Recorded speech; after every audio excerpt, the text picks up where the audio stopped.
Passion is not proof. So the president demands that we disarm because insane people criminally use guns. He implies that we can trust people like him to protect us, if only we would stop clinging to our outmoded 18th century rights. The world could be made safer for the innocent. Just 105 years ago, another divisively extreme progressive president promised us that we would fight a war to make the world safe for democracy. Once Kaiser Bill and his Prussian militarists were defeated, we could all come together in a league of nations to bring about a new age where disputes were settled peaceably. Both of these idealistic dreams appeal to an adolescent desire to solve all the world's problems as if they were engineering challenges. If only there were no legal guns, we could rest easy because we would then be safe from gun violence. If only the world had a single authority empowered to arbitrate disputes so as to prevent the obscenity of war, we could all rest in peace. However, these idealistic fantasies are based in a fundamental misunderstanding of human nature.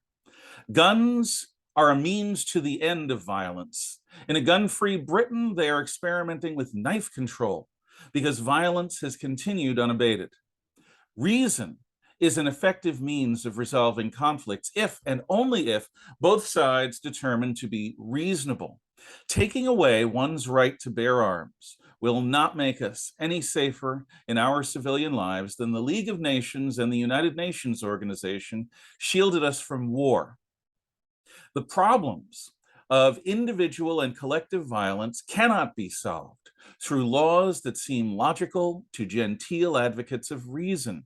If gun control laws worked, then my old neighborhood in the Bronx would be the most peaceful place in the United States. New York City's gun control laws are among the harshest in our nation, yet a shocking rate of violent crime continues to plague Bronx residents as a part of their normal daily routine.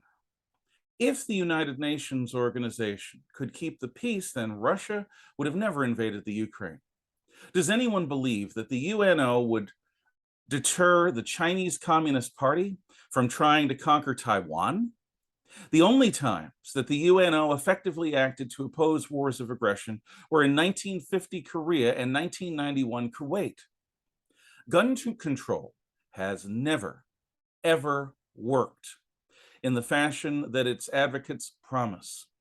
International law and transnational committees have never, ever worked as their proponents envisioned.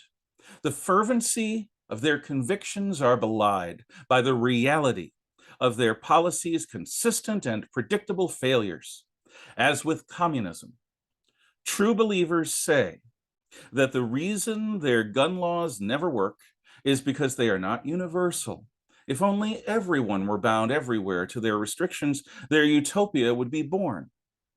No, it is absolutely unreasonable to assert that a demonstrably and consistently ineffective policy should be adopted universally. The reason that these starry-eyed idealists have never succeeded in effectively addressing violence is because they lack humility. Instead of considering the problems of human crime from many angles, today's gun control advocates use criminal tragedy as a mere pretext to shamelessly pursue their predetermined agenda. Quote, "There are more things under heaven and earth than are dreamt of in your philosophies." Unquote. Hamlet, William Shakespeare.